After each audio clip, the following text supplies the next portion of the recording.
தேர்ந்தெடுக்கப்படுகின்ற தேசிய தலைவரோடு ஒரு கூட்டம் இருக்கிறது.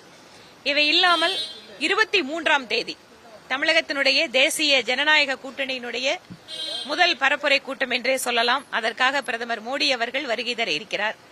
மதுராந்தகத்தில் அந்த இடத்திற்கான பணிகள் எல்லாமே அண்ணா திராவிட முன்னேற்ற கழகமும் பாரதிய ஜனதா கட்சியும் மற்ற கூட்டணி கட்சிகளோடு இணைந்து எல்லா பணிகளும் அங்கு நடைபெற்றுக் கொண்டிருக்கிறது.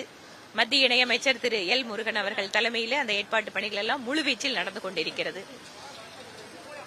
இது இல்லாமல் வருகின்ற 40 நாட்களுக்காக தேர்தல் பணிகளையொட்டி கட்சியினுடைய பல்வேறு மட்ட நிர்வாகிகளுக்கான பணிகளை வகுப்பது மற்றும் ஆர்ப்பாட்டங்கள், பிரச்சார கூட்டங்கள் இவற்றையெல்லாம் முன்னெடுப்பது தொடர்பான ஒரு ஆலோசனை கூட்டம் அப்படிங்கறது நடந்திருக்கு. அது எல்லாமே இன்னும் சற்று நேரத்தில் இங்க வந்து மத்திய இணையமைச்சர் திரு அர்ஜுன் ராம் மெக்வால் அவர்கள் வர இருக்கிறார். அதற்கு பின்பாக கட்சியினுடைய இன்னும் மேலிட பொறுப்பாளர்கள் எல்லாம் இருக்காங்க. டெல்லியில் அவர்களோடு ஆலோசித்து விட்டு அதற்கான முறையான அறிவிப்புகள் வரும். அப்போ ஒவ்வொரு தொகுதியிலேயும் ஒவ்வொரு பகுதிகளிலேயும் கட்சி எம்மாதிரியான விஷயங்களை முன்னெடுப்பது அப்படிங்கறது ஒரு தெளிவான ஒரு இது கிடைக்கும், ஒரு பிக்சர் கிடைக்கும்.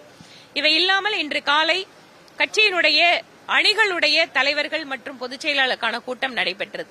எங்கள் கட்சியை பொறுத்தவரை 7 அணிகள் உண்டு. மகளிர் அணி, இளைஞர் அணி, விவசாய அணி, இந்த மாதிரி அவர்கள் ஒவ்வொரு அணிகளுக்கும் தேர்தலுக்கான பணிகள் இன்று திட்டமிட தொடங்கி இருக்கிறார்கள். அதற்கான ஆலோசனை கூட்டங்கள் நடந்து கொண்டிருக்கிறது.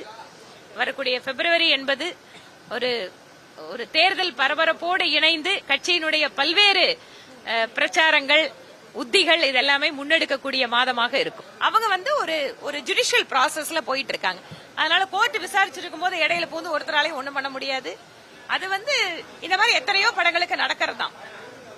அவர் ஒரு கட்சியை ஆரம்பிச்சுட்டு வந்துட்டாரு, அதனால அந்த படம் அப்படிங்கறதுக்காக ஒரு சிறப்பு முக்கியத்துவம் இதுல இருக்கே தவிர மத்தபடி இந்த மாதிரி நூற்றுக்கணக்கான படங்கள் வந்து சென்சார் போர்டுல பாக்கணும். அதுல சிக்கல் இருந்தா அதுக்கு மேல அப்பீல் இருக்கு, அதுக்கு மேல ஹைகோர்ட் இருக்கு, அதுக்கு மேல சுப்ரீம் கோர்ட் இருக்கு. முடிவு பண்ணிட்டு அது அந்த வழியா தான் போகணும்னு அவங்க அந்த ப்ராசஸ் எல்லாம் ஃபாலோ பண்ணி தான் ஆகணும்.